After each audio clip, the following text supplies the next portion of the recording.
sorry that one took a while to get out. Everybody's been busy. What is this new? What? Where are we? Oh, I think there's going to be an interrogation. okay. Yeah, me. Tell us where we are, Jamie.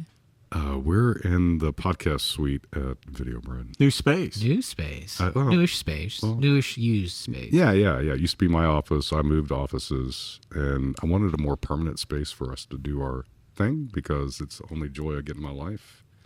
Well, a few joys. Your wife's on the phone. Let's. Oh, no. Well, she's number one. She's number one, obviously. But yeah, just wanted something more, that we could say is sort of home for us. Temporarily permanent. Yeah. Or permanently temporary. I don't know which. Well done. Much appreciated. Well, we'll see. After I edit this and give it to you, Jason, and to finalize your editing. Yeah, sometime in graphics June. on. I know. Dude, it's so busy. I don't know. Yeah, we're all busy. That's life, though. It's fine.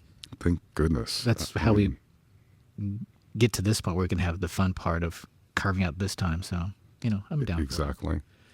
So what else has been going on? I mean, you were talking about earlier the Artemis stuff. That was pretty cool. Yeah. Oh, yeah. Beautiful stuff. Yeah. Beautiful stuff. I still love the meme that I saw where it's like, everybody should dress up as apes when they come back. Oh, that's the best.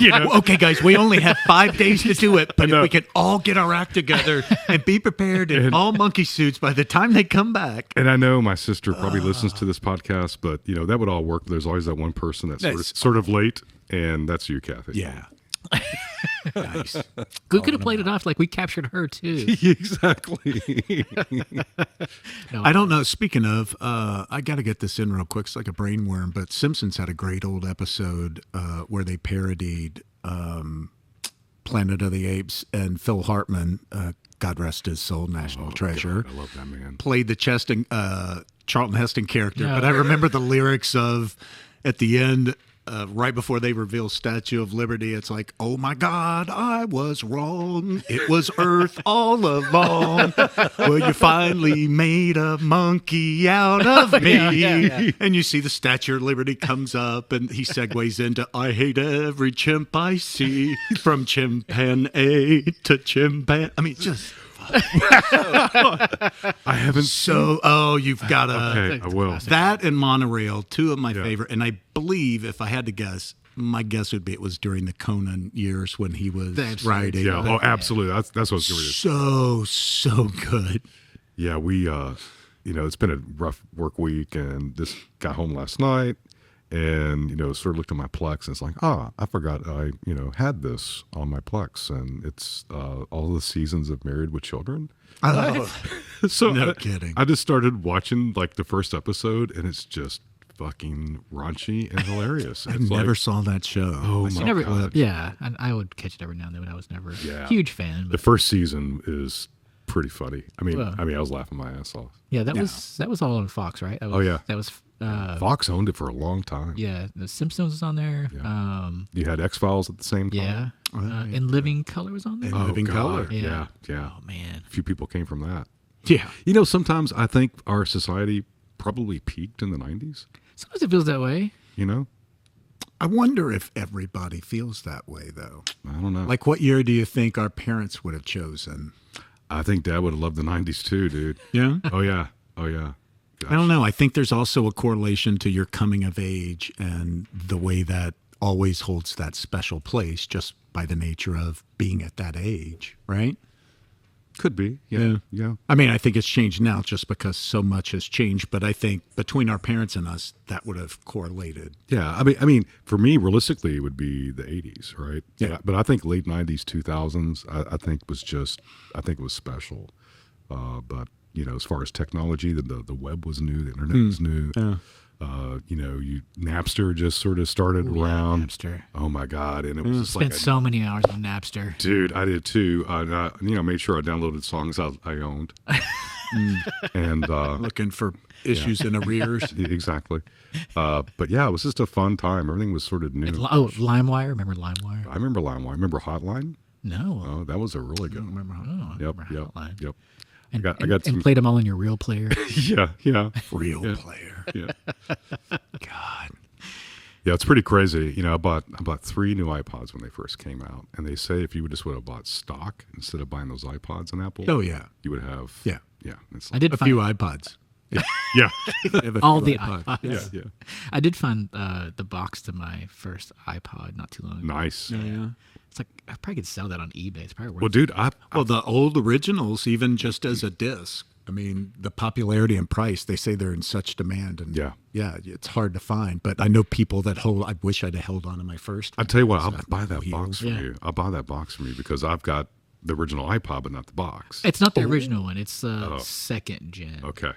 I thought we were in a moment of people helping Me people. too. It was like, dude.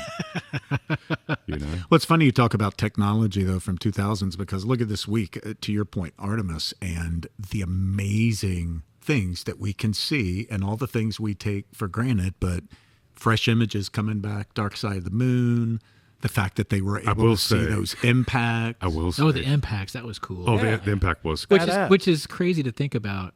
Because like And that was after the toilet opened. The impact was amazing. the fact that like in the span of just a few minutes they saw as many as they did. Yeah. Tells you that there's a lot of junk out A lot there. of shit hitting.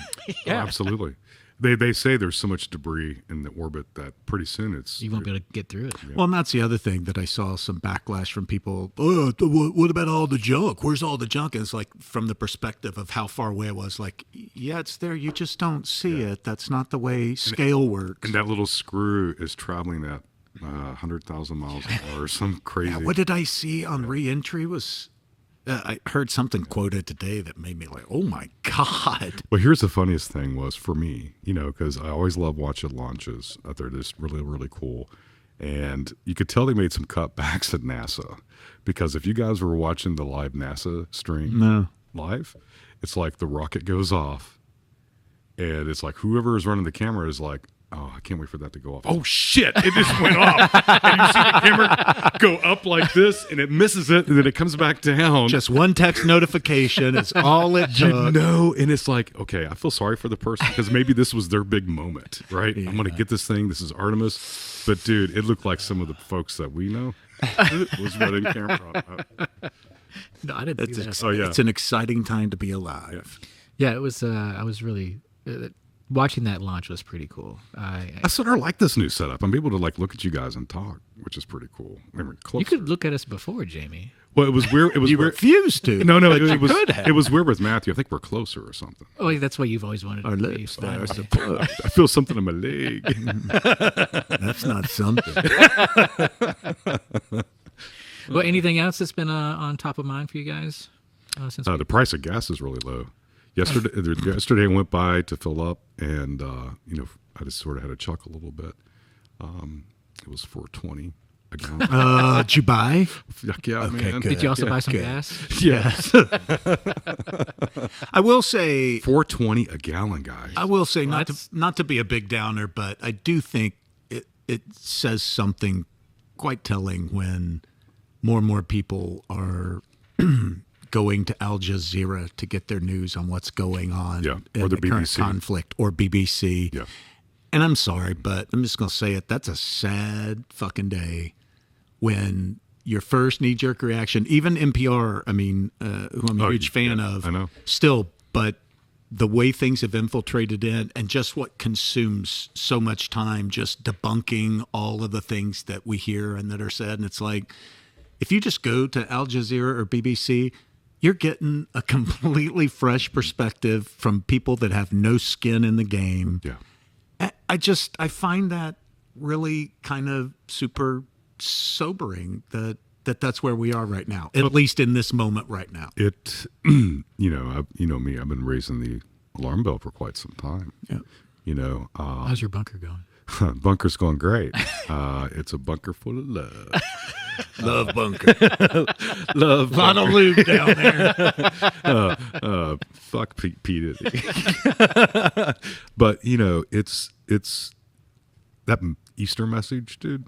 Oh yeah, it's just I mean, beyond the pale. Yeah. Beyond the pale. it's crazy talking about getting rid of a whole. Civilization. Yeah. Yeah, I mean, those are. I'm glad it's in print. I mean, they're war crimes and they're right there. So that's forever. And it's gonna anything that the president puts out is Yeah, it's- recorded for all time. all posterity. and there so it is. that's that. Like I said, that's in Just print. like us. Yeah, That's right. Just like this. Well, let's not waste any more time. let's get to our very special guest for the podcast. This is somebody that I've wanted to have on the show for a long time, and he and I have known each other for several years creatively. And speaking of 90s, our guest has a huge love for 90s aesthetic, style, culture.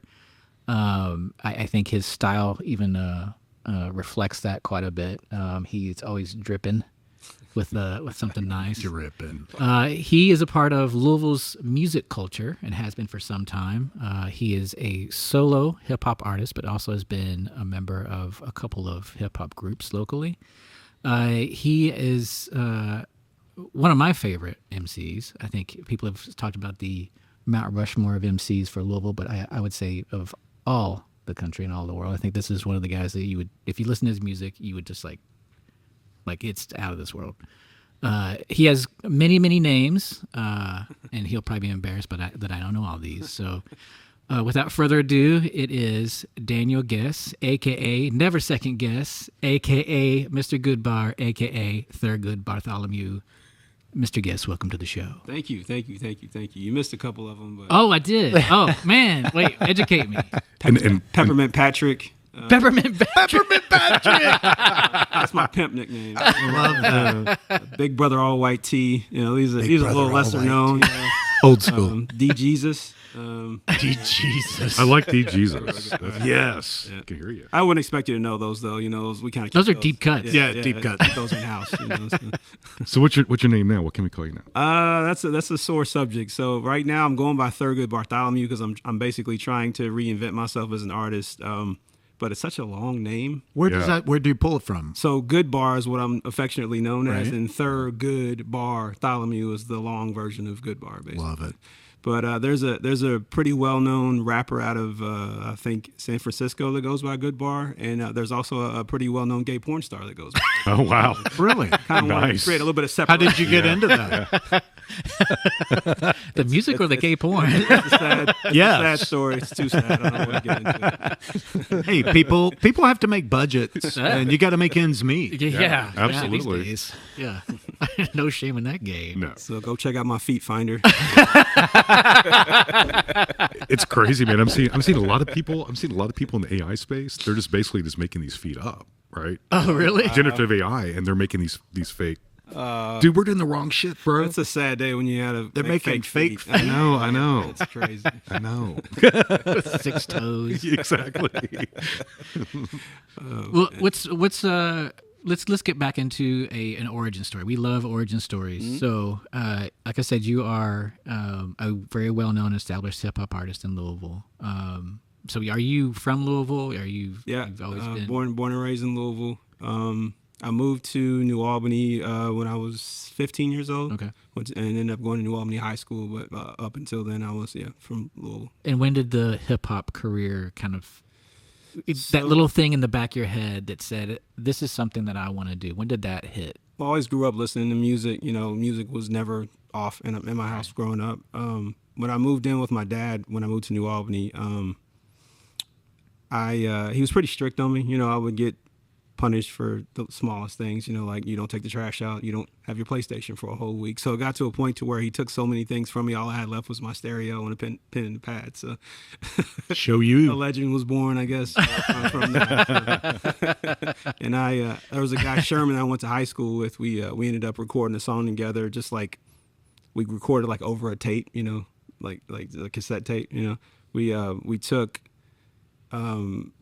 Outkast's Jazzy Bell remix and got the instrumental from that and did a song called Look But Don't Touch, and then we were kind of like passing around at school and stuff. And people thought we were cool. And shortly after that, my earth space science teacher actually let me and a couple other guys do a rap video about planets. Nice. Did you really? Oh yeah, that Nice. VHS is still surfacing around somewhere. That's awesome. You're laying the groundwork for Homeboys. Yeah. And then like all the other people in the class were kind of like standing around as we were rapping and stuff. That's It was awesome. pretty. Were they in Pretty planet funny. outfit? They should have been. They should have been.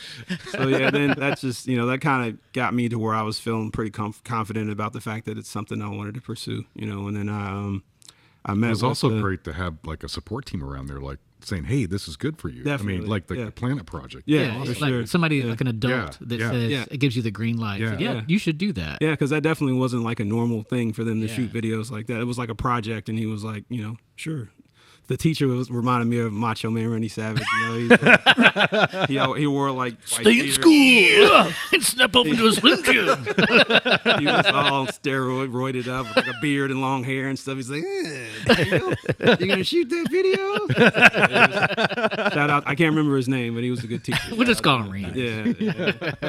Yeah. So from there, after school, I met with a guy. I don't really want to say his name because he likes to sue people, but that's about the time that I met Jason as well.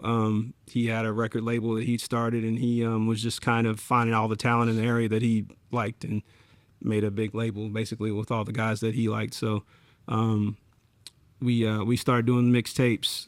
They were called Burn This Shit. We had a group. Our crew was called The Empire. Burn This Shit. Burn This Shit. Nice. It was right around the time when it was really popular for people to take industry beats and do their own versions of them. Basically, they would just do whole mixtapes of just rapping over other people's beats. Just it's really a way to kind of get people to notice you if you pick a beat that's really well known and you rap over top of that beat. So it was really just kind of a cheat code, So we did a few volumes of that, and we did a full-length album called Guilty by Association with the Empire that went over pretty well. And I love that album. oh yeah, What year was that? you remember? That was 2003, 3. Yeah, Early aughts. Yeah. that's about right. See, that's just a great time. Man. Yeah. And it was funny, kind of a little, because I did the album cover for that. So, and I took like the photos and everything. It looked a lot like this setup here. It did look like this. Yeah, it looked like an interrogation. You guys were a bunch of white guys? Some of them, yes. That is accurate. And it was back when I was working at the TV station. I was working nights, and I had these guys come over, and we shot it like in little station. Yeah, little rooms throughout the station, and like That's awesome. I shot some stuff down in the basement. So yeah, it was it is a really good album. It's super solid. Thank you. I'm trying to think what was some of the tracks on there. There was one that used a Journey sample. Yeah, that's funny. I can't even remember.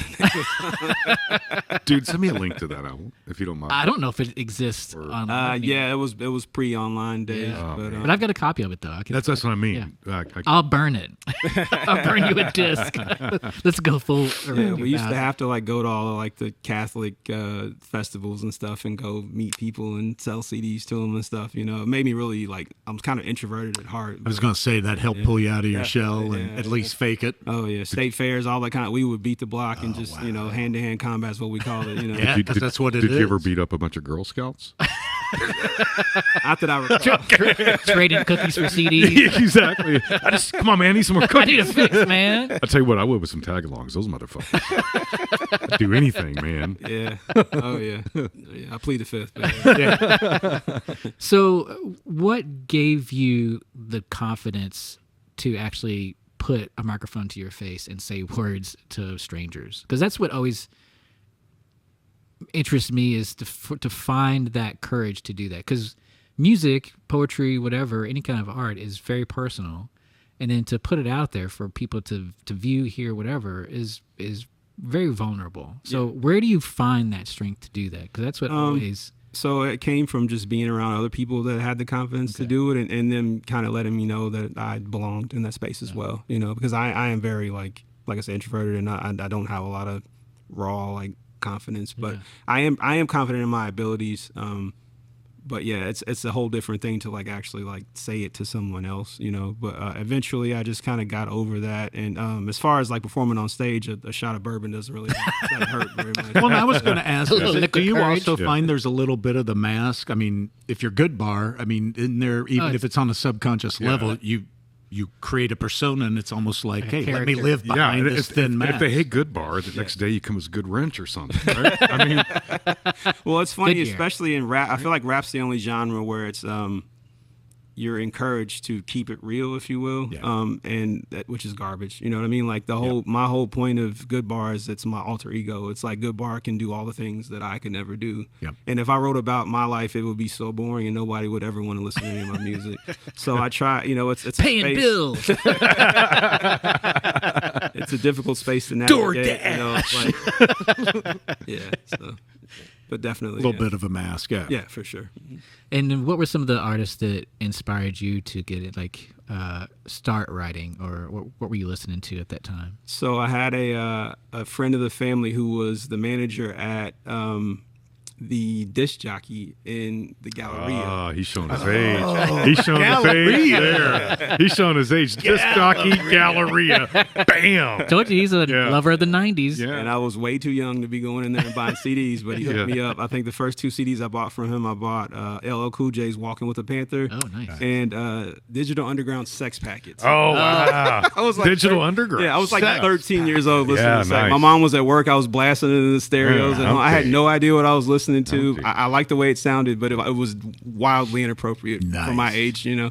And even then, like, I was really into it, but what really like opened me up and made me think, you know, like production wise, what really just got me interested in writing was the RZA. When I first heard Inner 36 Chambers, it changed my world. It clicked. Yeah. From the production side of it? Yes. Like, 'cause yes. it's- Well, I mean, I love Wu-Tang as a whole, Sure. but there was something about RZA's production that made me want to write. You know, like all his like odd samples Yes, and yes, the definitely. grunginess of it all. yeah, and the soul Wu-Tang? and the soul samples too. I'm really Yeah. into like the soul. I grew up listening to a lot of that stuff, so the sampled version of it is kind of just like, you know, like the newer kind of version that really resonates with me, if you will. Was there an MC that you were into? Biggie early on, Jay-Z. Probably the one that I associate with the most is Fabulous, of all people. Really? Yeah, because of his wordplay, his multi-syllable wordplay, and his style. He's really heavy into like he wears a lot of throwback jerseys, and I was really into like NBA and stuff like that, and just the way he dresses and matches his like so much of like what he does, not just as a rapper, but yeah.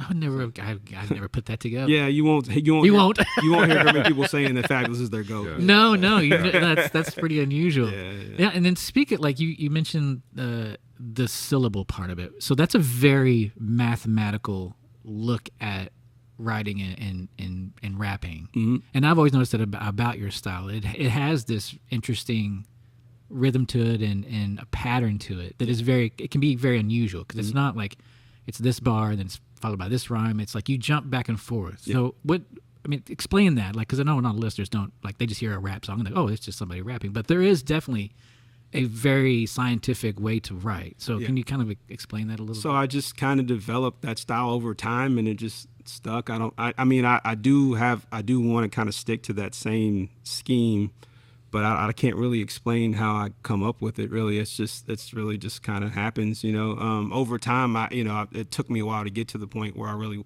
had it like I wanted it to Sure. be. Well, you found your voice, basically. Yeah. And I'm also a very detail-oriented person, you know what I mean? So just anything that I approach is going to have a lot of detail. And it's very detailed. And that's the wordplay of it all. That's which I always found fascinating, is like how you can integrate certain words and certain phrases that are very pop culture references, but the way you use them is broken up so that you say the phrase, but it's sprinkled over like a couple other different phrases. So I mean, it's just getting there. It feels so scientific. So I can't wrap my head around it, which means I'll never be a rapper. So.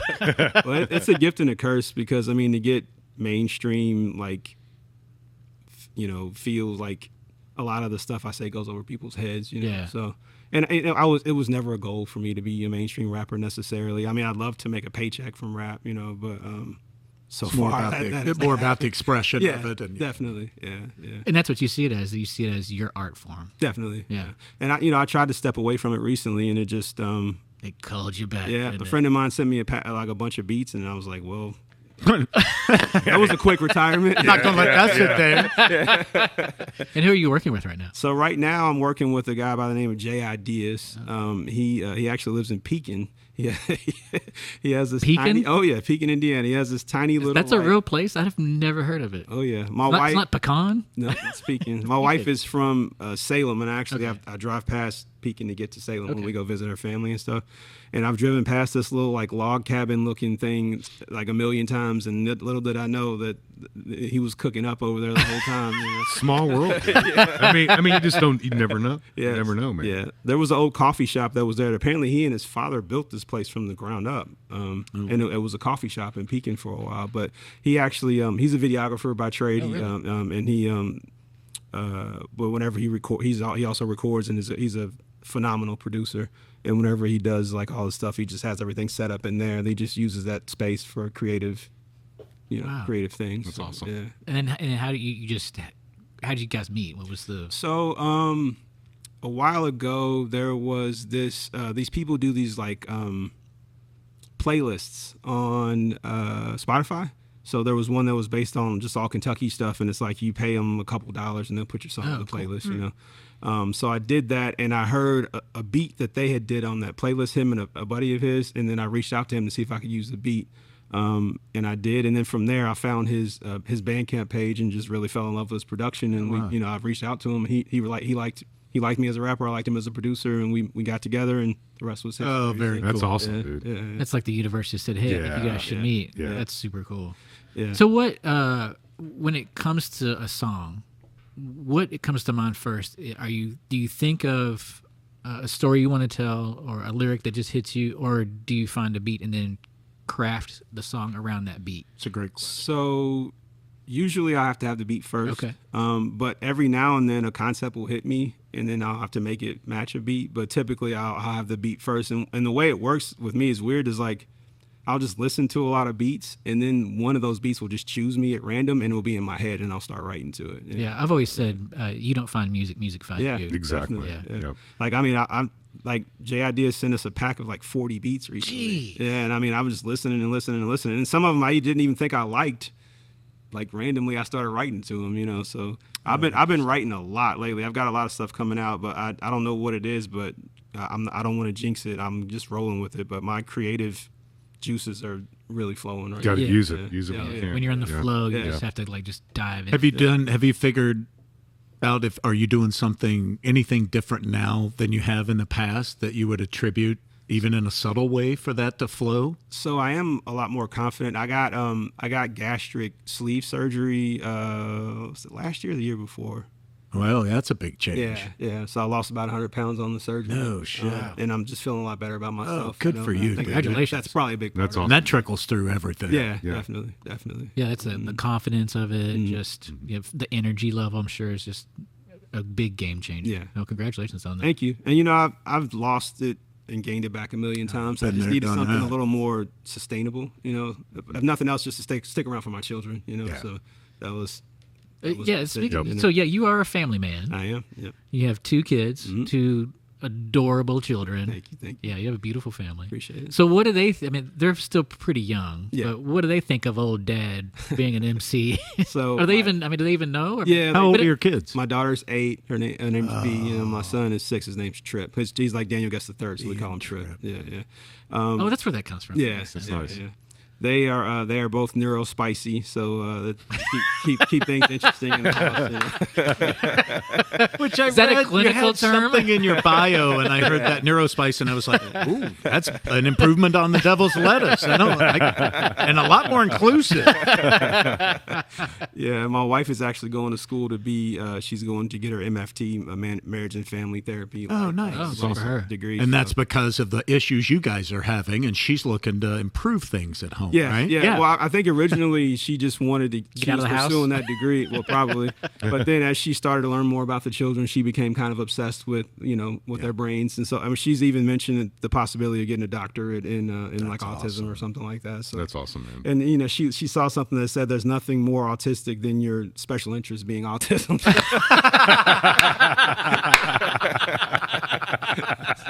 Word. Both our kids have it. I don't think it came from me. It's supposed to be hers. So. Well, and I do love the fact that we've talked about this on the show before, that one of the things that I love about the world we live in today is that we're closely getting to the point where we realize there's no divergence. Everybody is so different, and I think that's a better world, right? Definitely, 100%. Definitely. So As long as RFK is not involved. Oh man. Don't get this guy started. I had to take all the Tylenol out of the house. I mean, replace it with beef tallow. yeah. I just came from the bathroom snorting cocaine off the toilet seat. Maha. Well, let me ask, so on this journey is how many years did Skyscraper occupy? Which Skyscraper Stereo. Because that's how I know you from, through this guy. And correct me if I'm wrong. I think it was the Leo maybe that quoted this saying Skyscraper Stereo is your favorite rock band's favorite rap group. Is that true? Yes, I believe that. Yeah. And that is a very accurate description. Yeah, which feels so Louisville. Like no other place in the world could say that except Louisville because of the music scene here. But anyway, I'm sorry to interrupt. But yeah, Skyscraper Stereo. So I believe we started in 2007. So that group that I mentioned that I was a part of, the Empire and everything, things didn't work out there. We tried to move to Atlanta. you did? Yeah, because that was where the epicenter of hip hop at the time. Lil Jon was out, and Ludacris and all those guys were killing it in Atlanta. So we're like, if we want to get famous, it makes sense to just go there. That's the source, So didn't work out there. I moved back home, and Jawan, who went by Show Enough at the time, he does all the production for Skyscraper. We had actually met with him with my other group, and he had given us some production from the other group. But I actually went to middle school with Jawan. So when I came back home, I was like, I really liked he had a real fresh, refreshing sound. And I thought, when I come back home, I want to reach out to him. So, I reached out to him. His brother, Landry, at the time, he was just kind of a sponge. But quickly, we noticed that he wanted to be a part of it, too. So the first album I was supposed to put out was entitled Milk Chocolate with Nuts. I would buy that. Me too.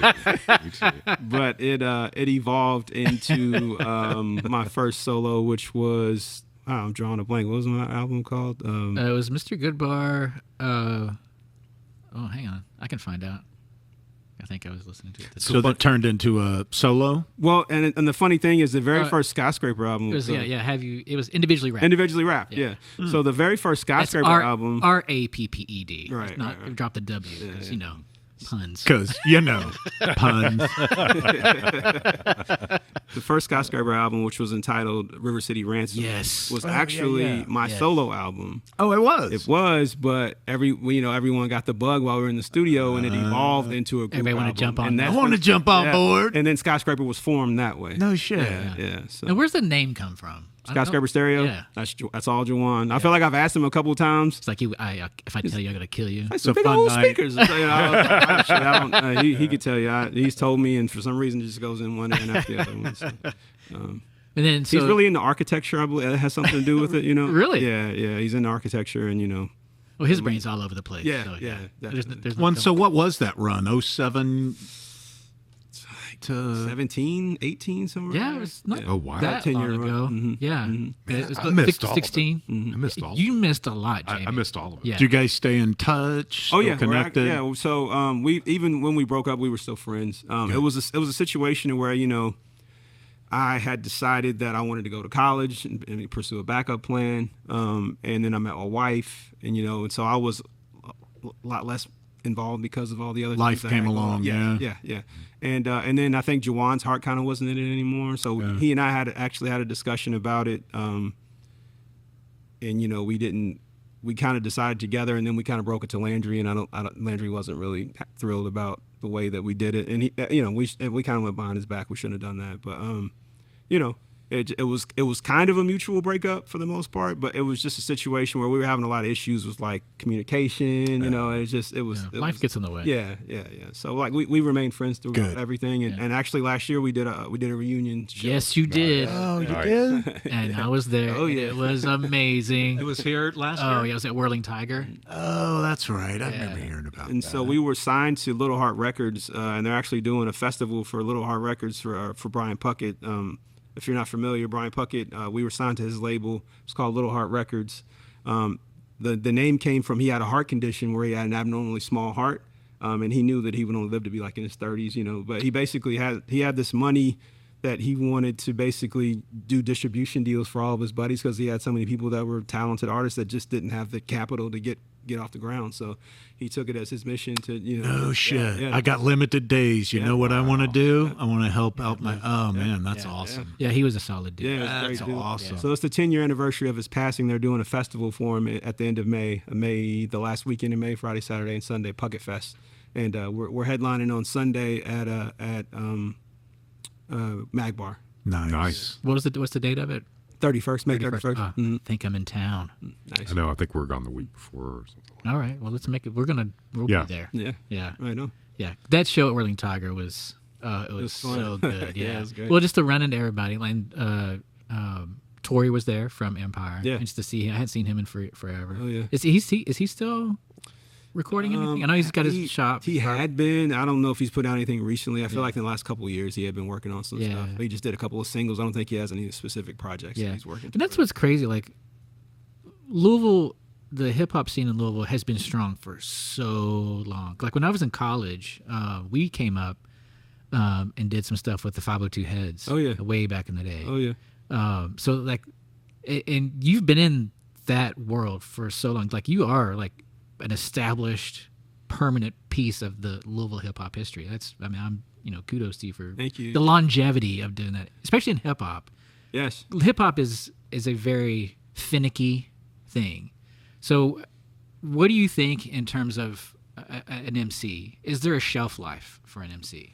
Well, that's one of the reasons I decided to retire. Okay, that was. It's. I felt like it's such a young genre. Yeah. That you a young man's don't game. see a lot of older artists. But I mean, as of recently, there's been a lot of artists in their late 30s and 40s and beyond that are just killing it right Yes, now. I totally agree. Yeah. I think most of my TikTok is like it's Rakim. It's a lot of these older guys that have been around Yeah. and are still holding it down just fine. Definitely. I mean, people complain about Nas's whole career about how his beats were terrible, and then he connected with Hit Boy and put out like 4 albums like in 2 years or something that are phenomenal. Yeah. So yeah, I mean, like Griselda, those guys are all in their like late 30s and stuff. I mean, there's a lot of older artists that are kind of just breaking now, and yeah, it's a thing where, when I think about when I want to hang it up, I'm just like, I don't know. At this point, if I feel like it still comes to me, I'm going to at least write it. I mean, if I record it, great. If I put it out, great. But I mean, I have to accept that's a big part of who I am, and I just have to get it out of my system one way or another. That's just being a true artist. Yeah. Like there's that need to always create something. Definitely. And it's just, like I said, even if nobody listens to it, at least you got it out of your system. And it may be terrible, but at least it's out. Yeah. And you can move on to the next thing that's going to just You purge it. Yeah. And it's just the next thing will just consume you, and it's perpetual. So it is the gift and the curse of being an artist. Well, I have such a hard time with the social media era because no disrespect to anyone that's successful at it, but I just feel like such a pick-me when I try to get people to listen to create content just to get people to listen to my music. I think there's also something to be said for not growing up with it, because people now, it's easier to make that transition mentally and how they think about how they post, and they don't think twice about it. We're from a generation, most of us are from a generation you did not do that. The 1900s. The 1900s. Yeah. But I mean, you wait for somebody else to validate you. You don't tell people you're validated. Yes. That's a huge, huge difference. Definitely. And I think that's a big part of that feeling. Yeah, and I understand in order for me to exist in this space, I have to figure out a way to navigate that. So that's something I struggle with. But Put that mask back on. Yeah. Yeah, get into character mode. Yeah. And that's when longevity helps, man. Definitely, That's Well, anytime I post for like a show, like I posted promoting a show I had last week, and my wife's always like, "Why do you do that?" I'm like, "Do what?" She's like, "That's not you. Why are you acting like that?" I'm like, "I don't think I'm acting like anything." And I guess there's that I don't know the name for it, but there's some kind of like thing that says that people, when they're on camera, they act different. Oh yeah. And I guess I just didn't notice that, but I didn't try to do that, but I guess it just kind of happened. were your clothes on or off? That's a different mask. Exactly. And the bar gets bigger. It's a good bar. With nuts. Well, I got to say, before we move on from Skyscraper, Jason turned me on to you guys. I forget where we went and saw. Was what was that old block, O'Malley's or whatever? There was a club there once that there was a show. Yeah. But they used to take a full block. You guys opened for Bone Thugs and Harmony. At O'Malley's? Yeah, it wasn't O'Malley? Was it O'Malley? It was Maybe somewhere. What's the Phoenix Hill, maybe? No, what's the place that used to be over Zazu's? I know we opened for him at Zazu's, Zazu's. Maybe we opened for him a few times. Maybe in Zazu. Yeah, Zazu's was over in St. Matthews. Yeah, right. That's Near Story Avenue. Yeah, that's what it was. Yeah. Yeah.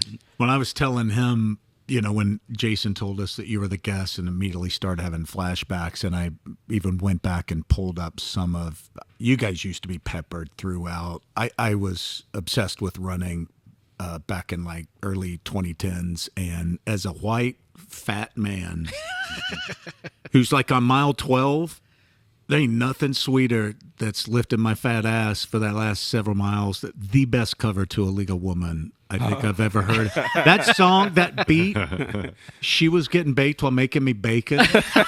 You fucking kidding me?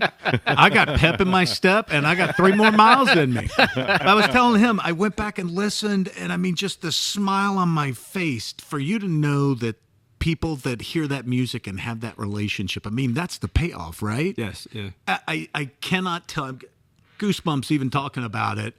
Just hearing those beats again, and it had been a hot minute probably since I had that in rotation, and longer since I've run. But yeah, Hood Rat Things. Oh, yeah. Come on, We Can Get It was another one. Yeah, a lot of the genius behind that I have to give credit to Juwan for. I mean, he's just the way I knew he's a big part of. Yeah. And his background, like he's not even really into rap music. No, he's not. Yeah, no. it's not even.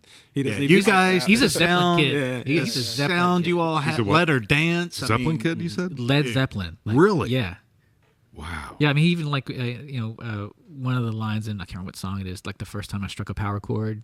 Mm-hmm. It's like he's talking about like him listening to Jimmy Page, and and he's a hip hop kid too. So it's like that's what made Skyscraper so interesting is some of that influence. He had that rock background that influenced. So what you guys are putting out didn't sound like what was coming out as a classic, hip hop album at the time. Yeah, and what was so funny about all of your albums was how funny you guys always were. Yeah. Oh yeah. Like there was always this large element of humor to everything that you guys put out. Like, and that was what Skyscraper was like. You want to have a good time, come to our show. Yeah, and that's where we really got to shine, is at the shows. There was always a lot of crowd participation at our shows, a lot of banter. That live feedback. Yes, we had a blast when we. You were the prime example of you think they're good on CD? Yeah, go see them live. Yeah. And I've always had a difficult time trying to recreate that as a solo artist. Obviously without them on stage, it's hard to do that. So because Landry's a pretty great hype man. Definitely, and he's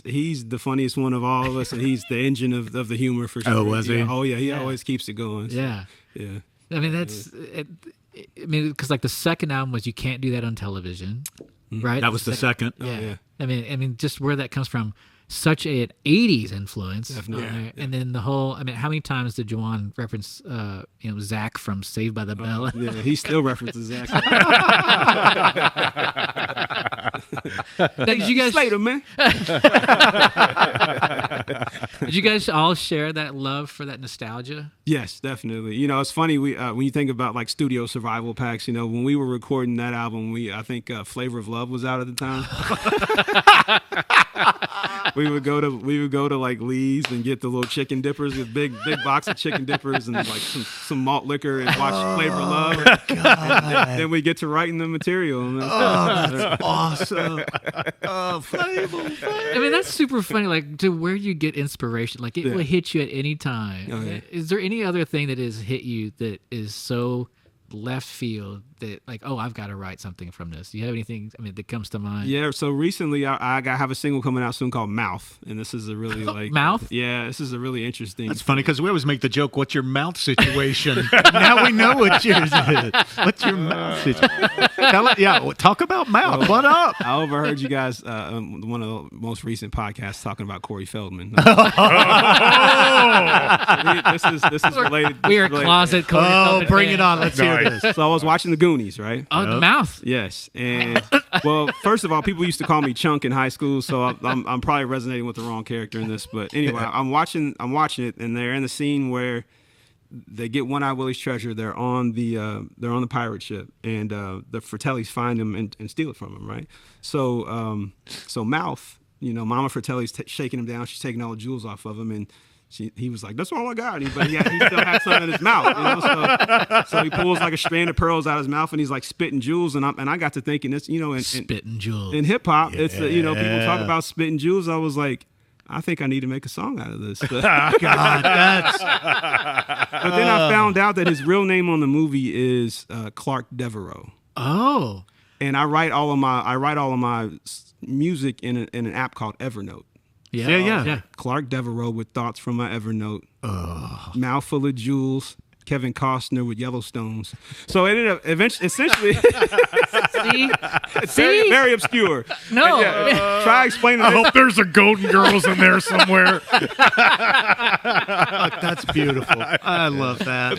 See, that's the exact the wordplay I'm talking about. It's like that phrasing of pulling these different titles and phrases to make this whole new. I mean, But to do that and make it coherent and not just a grab bag. I mean, every time again, not to blow smoke up your butt, but I mean, it fascinates me every time, and I'm like trying to figure out the math, and you just laid it all right there, and it just, amazing.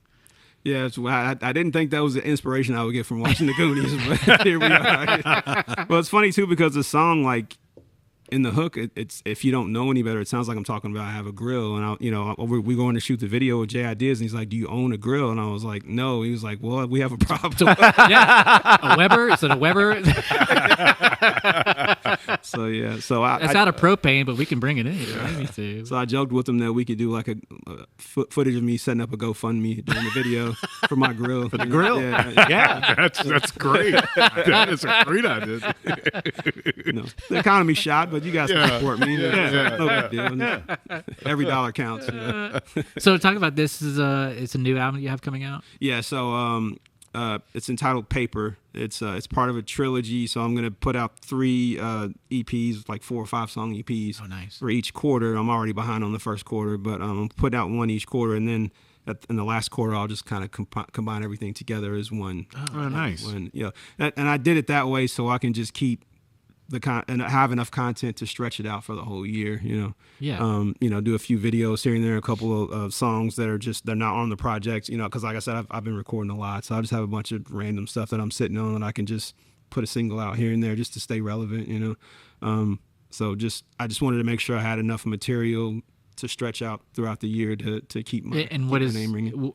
Or is each EP named the same thing? Or they each have different names, okay. but the name of all 3 of them together will be the name of the final. That's cool. Yeah, so I don't want to spoil it. Now for us old fucks, and for older guys anyway, how do you distribute this stuff now, and where do we find it? Oh, good question. So I'm currently on a label, Creative Native Records is the label I'm a part of now. They're a phenomenal group of MCs. Right now, they use their website for everything. Q Mystic, who's their producer and also an amazing MC, he just put out a project, and it's straight onto the website. That's cool. We have used like Spotify and like DistroKid and things like that in the past. But I think a lot of artists are starting to get kind of fed up with and that's a trend. Yeah. I'm seeing that with like with my kids. They're totally like, screw streaming, screw all these services. You don't own anything. No. Well, it's interesting because I wondered, that's why I was artist, as an artist, I wondered, are they still using those channels just for exposure in addition to then controlling it somewhere else? But you're saying people are more and more just like, it's not worth it. Are you putting out any physical media? I haven't been, but I kind of want to, and that's something like Jay Ideas is very nostalgic in that he put out, like the last person he did something with, he put out like cassette tapes. Oh yes, that's what I'm talking about. That's what I'm talking. So I mean, and I've always been really big on physical. So I definitely would like to do that. Well, and that's why we've had that conversation before, and we noticed this 20 years ago as stuff started shifting more attention towards the merch side, and specifically like show cards, big, show posters. Right. That became the new collectible thing because nobody's flipping through vinyls anymore. That used to do both, give you the music and give you something to look at. God, the booklets, man. But now show cards or show bills, whatever the reference you use. I was for those show posters. talking with Tony the other day, like, man, I really miss liner notes. Yeah. Like, like buying a CD and then pulling out, like hoping it's got like, where it folds out and it's like several pages. That's why. I missed them. I loved Prince in the late 80s, early 90s. Yeah. Man, I would go down and get like his 12-inch single. I had to get his tape single because I love the packaging. Yes. Yeah. You know, I'd get all the different packaging just because they were amazing. When you brought up a good point, I'll never forget that feeling. It's like, oh, and it keeps. It's Yeah. a thick one. Oh, Then you yeah. get you get a CD and it's just like a bifold. It's like, Yeah, what a rip. I know. Like, what did I pay $15 by? Yeah, I know the music, but also I want a booklet. Old Dirty Bastard's last booklet in the second CD he put out, he was getting his Red Wings on the inside. Was he? His blood smeared all over his face. It's like, well, I don't want to open these anymore. I guess. Takes care of that. Yep. We just bought the new Sturgill album, Sturgill Simpson. Oh. And so he did this really interesting thing when he put his new album out, no streaming. It's like, I am Nice. going to only put out physical copies. That's awesome. I didn't It's know Johnny that. I saw it on. It's on Well, Spotify. it just came up. Oh, yeah. He definitely lifted a window where Yes. it was. This is only. I'm only going to physical. put out CDs, vinyl, and maybe tapes. Yeah. And we bought the vinyl, like awesome. ordered it, and and it came with like hilarious, like, All the things. yeah, it's like I missed this. Yeah. I mean, and he was like, did crazy numbers on the physical copies, and then dropped it on iTunes, did crazy numbers there. Yeah, no, I think the formula's been proven. If you stage it like that, you've Yeah. got a following. And what's great is it drives more people to the traditional. and Absolutely. I think it's win-win for everybody. And it's cheaper than doing a concert. yeah, You the know what I'm people saying? start I mean, selling yeah, turntables yeah. again and hi-fi. Well, I'm just saying. I mean, systems. that's some quick money up front. I mean, if Yeah. you're an artist. Yeah. I mean, he's an established artist. There's But that. still, He's yeah. doing okay. But he's going to be okay, I feel like. Good Kentucky boy. He's But Sturgill, hang in there, buddy. volume, right? The change bank. yeah. Yeah. Yeah. Well, let me ask you a crazy left field question. Sure. Give a second and think. Daniel before kids and Daniel today, what's the biggest single impact you think those kids have triggered in you in terms of how you've changed pre-kids versus today? Great question. Less Well, I money. think they definitely give me more to live for. You know, even talking about getting the surgery, that they give me a sense of hope. And I've never really been a guy that really thinks about plans ahead or thinks about the future. It's all they'll change that, won't they? Oh yeah, I've always lived in the moment. When I Same. met my wife, she was like, "You don't have plans?" And I'm like, no, not You and really. me, same story, bro. You reading my diary, I'm telling you. Your dream journal's been open for a minute. Yeah. She was, even when we got together, I told her we had to be together for 5 years before we get married. I lied and I was like, "That's a black thing, we have to know." That's a She let me have 4, and then You got 4 out of it? I got 4 out of it. Well done. It did the trick. But yeah, I think definitely just they give me something like more to, legacy, more to live for, more to look forward to, and even, I put so much into rap that, in terms of my career, when I think of, where I wanted it to be at one point, if I was ever sad about that before, I'm definitely not, because they're so important to me that it's more about them. Added a whole nother dimension to Yeah. your life. Yeah, definitely. Yeah, now that just feels like a bonus. Like, oh, I had this life too, Right. but I'm also like the most important thing to these kids. Definitely. And that's a beautiful thing. Anything, and kids are the easiest, but anything that then shifts attention from, hey, it's not about me anymore. Right. It's my focus is on these others. Which is kind of freeing a little bit. It's 100% freeing, and it's also taps into that whole servant mentality that ultimately it brings you joy. Yeah. Because we're all here to do that. It's just that's one of those triggers. It's like you're not running from that. That's right there in your face. Yeah, for sure. Yeah, I want to go, John, I know we did the family thing. I want to jump back. One thing that I always am curious about, especially with local musicians, is the financial burden of it. Like, Oh, yeah. because I'm sure that what you're doing doesn't come as not free. Yeah. And to then face that, I may not recoup what I've invested. Has that always been a challenge for you? So, without throwing anyone under the bus, I will say, I don't know how to say this without sounding arrogant, but Do it. Yeah. I guess my reputation has given me a lot of things for free that Sure. a lot of other people might not get Sure. for free. Totally understand So as far as budget is concerned, I have been blessed to have a much smaller budget than what I anticipated. But that's another reason. That's another reason I almost quit, because I got to thinking, especially so, my wife's been in school, So I have a family of 4 and I'm the only income in the household. So I took a second job for Live Nation, doing security at Mercury Ballroom and at the Palace, just for extra income.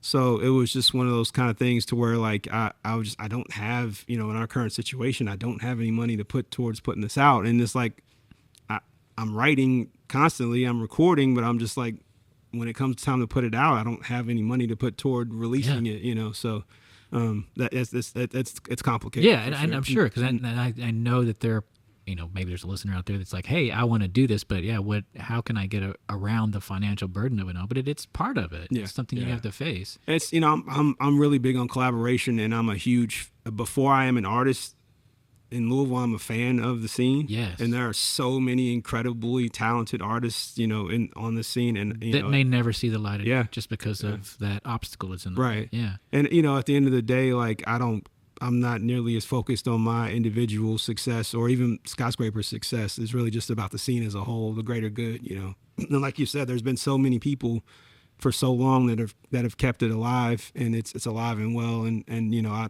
I'm happy to be a part of that for sure. Yeah, and there's if you look at the roster of people that have come out of Louisville in the hip hop, you could say Jack Harlow is kind of the biggest thing right now, but he's just one of many. Yeah, definitely. I mean, and you can go back and listen to like Jalen Rose, what's his name now? Not Jalen Rose, but James Lindsay. James Lindsay. Yeah, I mean, is that his new James Lindsay? Yeah, which I don't think he's put out an album in a while. Though, no, he hasn't. He's been focused on being a family man. I think he has 2 little ones. But I mean, he's had stuff that's been played on national spots. And, the guys from 502 Heads, Code Red. I think they had a song. It was like picked up by NFL. I think. I believe so. Yeah. So I mean, the list is endless. Yeah. But it just goes to show you that there is, you can say I'm going to do these things in a row that look like that's the formula to get to success, but it's all a crapshoot. You have no idea how it's going to work out. Definitely. Well, like most things, it's meandering path. Yeah. It's what happens on your way to that thing. Yeah. It's what happens on the way there that leads. But I think in your case, where you have always been true to who you are as an artist, and that's what's helped your longevity. And I think, yes, there may not be a financial success to it, but in a respect and the fact that you can work with these people in town and negotiate and make these deals to where you can still keep putting out stuff goes back to where you are as a person and as an artist, and that's like kind of the give back there. So that's pretty impressive. Well, and to have that body of work. Yeah. I mean, isn't that everything? Yeah. To look back and be like, yeah, man, that's forever. Definitely. Yeah, for sure. Yeah. I mean, that's hit the nail on the head pretty much. Yeah. So I'm sorry, go ahead. You go. No, you go first. I've asked a lot of questions. You go. I was just going to ask you to shift, like, what do you do? Like, what's one of the favorite things you do? I was going to ask. Jason would like to know, what's one of the favorite things you do with the kids and the family, like free time? What brings you joy? So we actually attend Universalist Unitarian Church on Sundays. Where at? First U. Downtown, right across from the library. I just went with my wife. Has started going recently to the one off Brownsboro Road. Okay. I love the two words together though. They're like everybody. It's Universalist, universal of the universe, of everything. Yeah. So we want to create a space for our kids to have a spiritual background and be able to make their own choice as far as that's concerned. Yep. Yeah, and we want to be a part of. We're basically agnostic, but we want to be a part of. It's basically just like a good time for us, and they just teach you to be kind to one another. Well, I mean, it brings it back to the church of essential. SpongeBob. I keep on telling you guys. Just be nice. So and I'm not going to get into my side of it, but my wife's been looking forever. We had been somewhere for years. I grew up in a certain way, and things started changing about 10 years ago. And it's just been adrift, but needing that sort of tangent, something to ground you. And I was in town this past Sunday and went with her, and just reminded me of people, it's this basic. I was going to drop an F-bomb, but it didn't feel proper.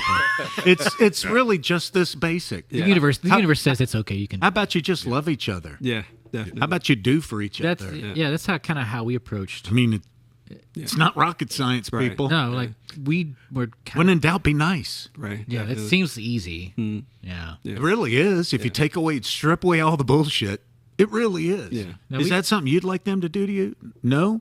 Then don't do Maybe it. wait. Yeah. Maybe hold on. Yeah, we did the same thing with our kids. Like, we didn't say this is where we're gonna go. And like, you have to learn this. Like, no, here's just one option. Exactly. We And- tried, you know. Yeah, it's like if you like this, great. Also, if you don't, that's also fine. So I mean, I think it's a beautiful way to approach it. Like we don't give kids enough credit to make those kind of choices, and I think that having that mindset of this open-mindedness to give a child the options of like which direction do you want to go, and it makes it a lot easier for them. There's no pressure on anything. Yeah, so it's beautiful. Yeah. So congratulations. So yeah, they have like a children's church they kind of do where they just kind of give them the underlying message and have them do crafts and stuff like that. But it still it's a good space. A lot of macaroni art. A lot of macaroni art. Oh, Jesus with macaroni hair. Cool. Yeah. They used to do that because it was so cheap, but now it costs like $40 to do one of those, you know? So in the pinch, Jesus is getting cooked. I'm telling you, man. Well, so then what's something you do for yourself? What's your guilty, well, it doesn't have to be guilty pleasure. Pleasure, guilty pleasure.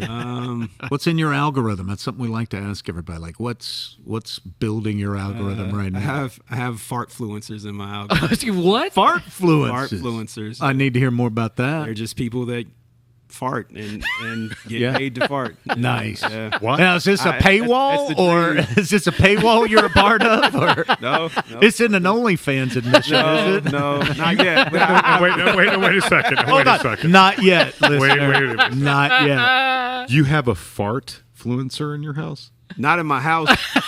No, I gonna mean get in not trouble. yet. I mean, I'm just saying he asked what's in my algorithm. So Yeah. Oh, gotcha. I've looked at one too many fart videos, And now they keep popping they up. just show Oh. up all the time. Oh, gotcha. Oh, yeah. They're like, oh, this is his jam. Yeah. I just give up. I know it's recording all my conversations now. You Yes. know?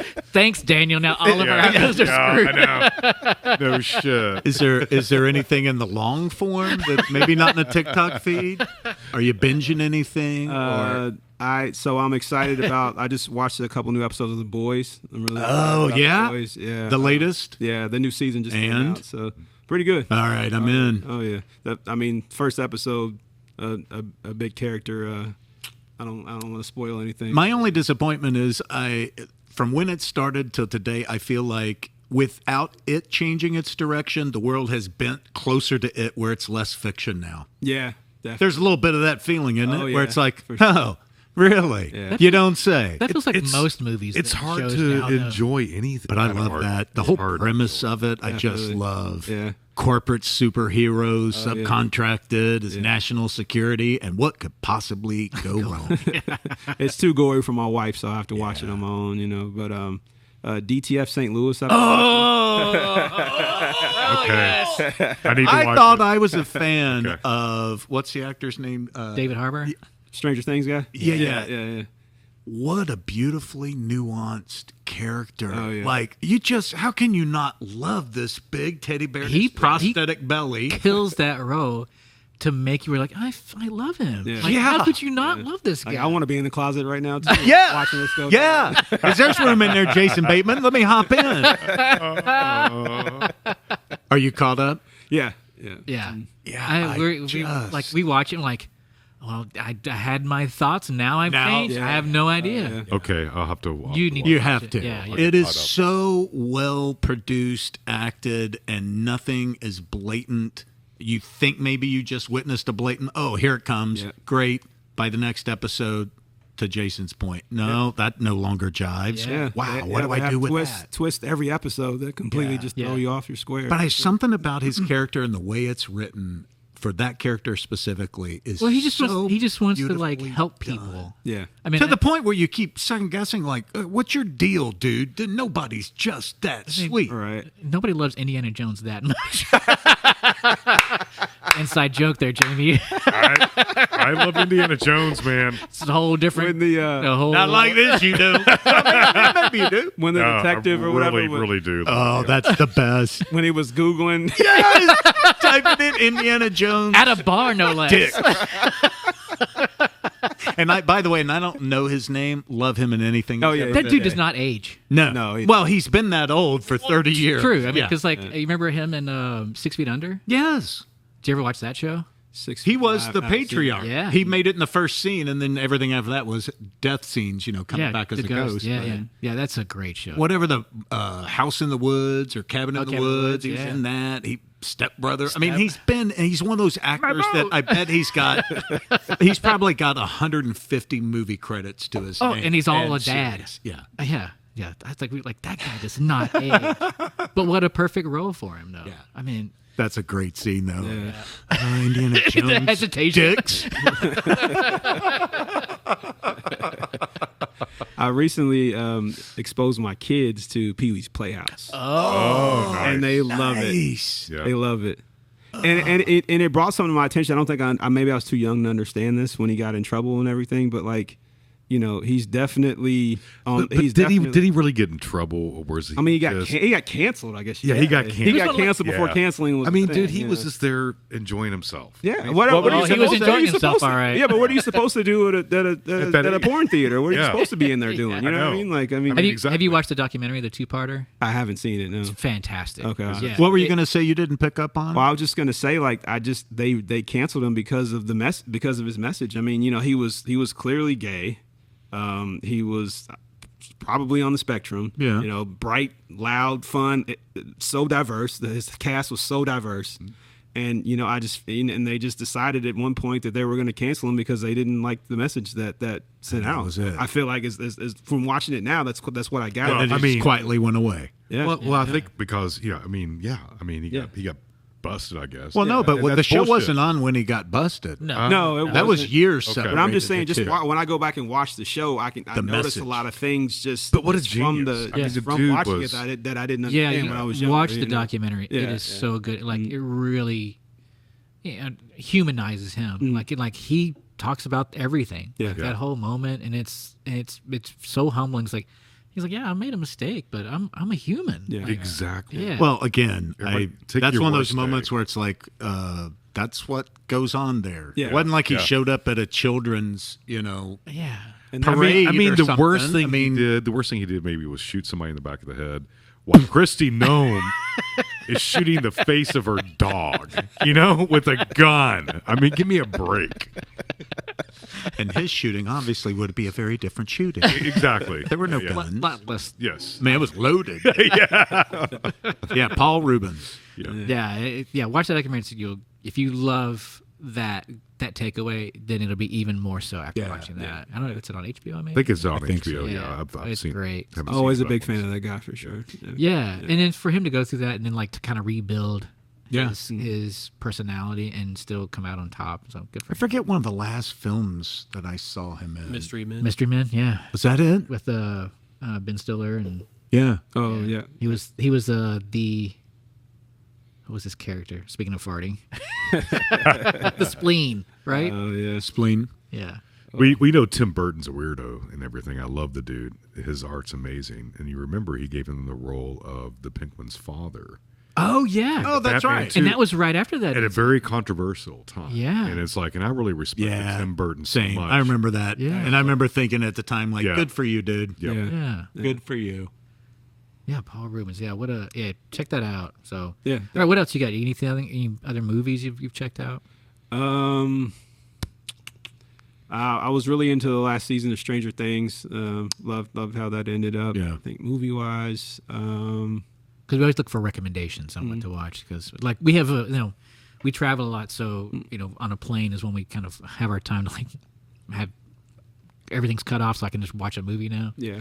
I don't get to watch a lot of movies. My wife doesn't have the attention span for it, and she's so inundated with everything else she has going on. So when it's her and I together, we're usually just watching 90 Day Fiance. Yeah. What is the couple viewing? yeah. Or Married at First Sight. Love Is Blind. Like a lot of dating shows and things of that The reality nature. stuff. Yeah, Love yeah. on the Spectrum. Love. Yeah, she loves Love on the Spectrum. I haven't watched that one with her yet, but she watches that on her own when I'm not around. Yeah, Matthew, did you and Mary go see Project Hail Mary? Yes.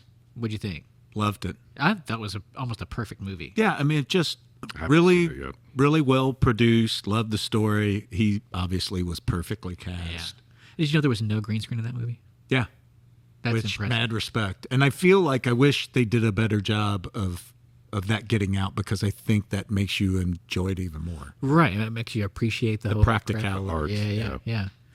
Yeah. We watched that, and it's like we walked out. I'm like, I can't point out anything wrong with that movie, which is very rare these days. Yeah.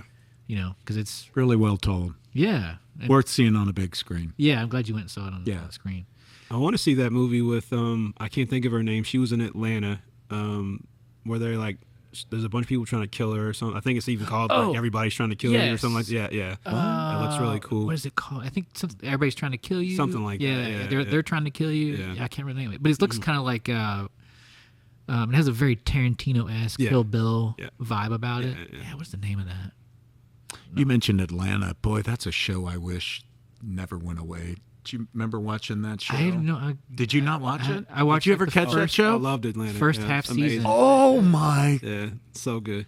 What was the name? I don't know. You may not. It's putting you on the spot. The episode where he's dressed up as that super eccentric dude. That whole episode is Like, like the Michael Jackson one. Yeah. Where you're like, I forget that guy's Teddy something, Teddy- but it was oh, like what that is his episode. By the end of it, I'm like, what the hell just happened? Yeah, that was. But it was so well done. It was. That series, It was. the acting, and I forget the one guy's name who was the super laid back, chill dude who was always. He's been in Lakeith Stanfield. Lakeith Stanfield. Yes. Yeah. Mm. Love. Would watch him read a But phone that book. that whole line, I think it was like the first episode when they pulled up to that one dude's house. He looks at his dad. He goes, "Hey, can I climb your tree?" Yeah. I'm like, "What?" It's such a great. Yeah, I don't know. You said Atlanta. I'm like, oh man, that's a great series that just died a quiet death. Yeah, well, that's a lot. That's Glover. Yeah, Yeah. that's true. Yeah. He had that movie that never came out because he had an album come out that had what was the name of that song?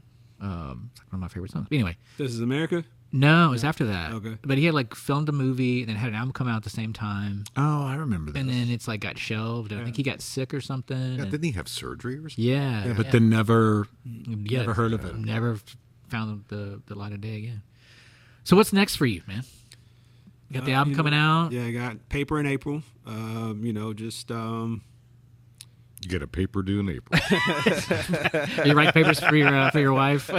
yeah, she graduates here really soon. Oh, in nice. May. Yeah, Nice. so just celebrate. Oh, her. excited. Oh, that's She's good. already landed a job in her. Oh, field. really? Yeah, That's yeah. awesome, So, dude. So what happened? She was kind of a Louisville fashion icon. I mean, Yeah. she had a store. Yep. She's always been on the forefront of fashion. Oh, really? Yeah, we had a store in New Albany. I think we closed it in like 2018, 2017 because my daughter was born in 2017. Oh. She would take her to the store with her and just kind of put her in a pack and play, and she was just like, "What am I doing here?" So she just packed everything up. Priorities. Yeah.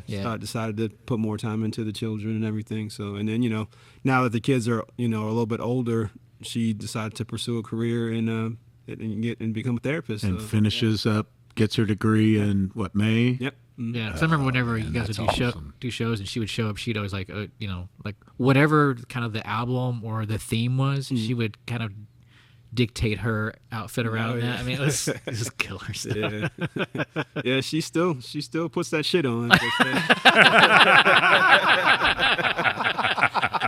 We just got to go to Goodwill to find it. We still find it. She still puts that shit on. I love it, You know, baby. my daughters are huge into Goodwill. Oh yeah, you can find some. Oh, yeah. We love Ross too. We shop at Ross. Oh yeah. Like they'll go to Goodwill and buy all kinds of stuff, and then like screen print all over it and stuff like that. And I mean, it's like, okay, that's Upcycling. yeah, totally. Yeah.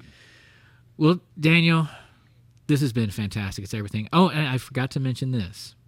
So our theme music that we've had since Oh, that right. one, Yes.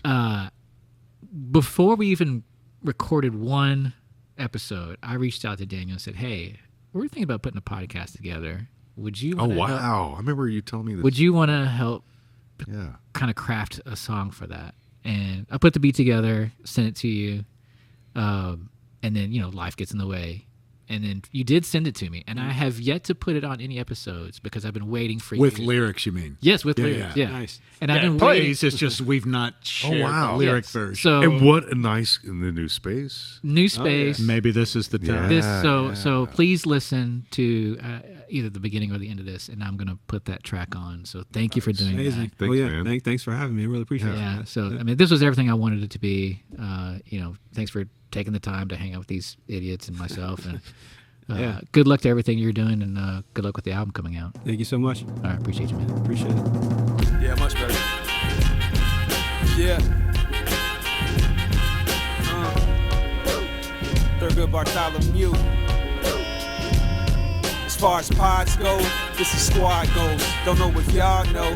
This is Osmos, sisters holding combos with all the cosmos. A shot of quad roses. Go ahead and pop your shit. A-POD-Calypse. A-POD-Calypse. Now, A-POD-Calypse. A-POD-Calypse. Now, far as pods go, this is squad goals. Don't know if y'all know. Call it Osmos, sisters holding convos with all the cosmos. A shot of quad roses. Go ahead and pop your shit. A-POD-Calypse.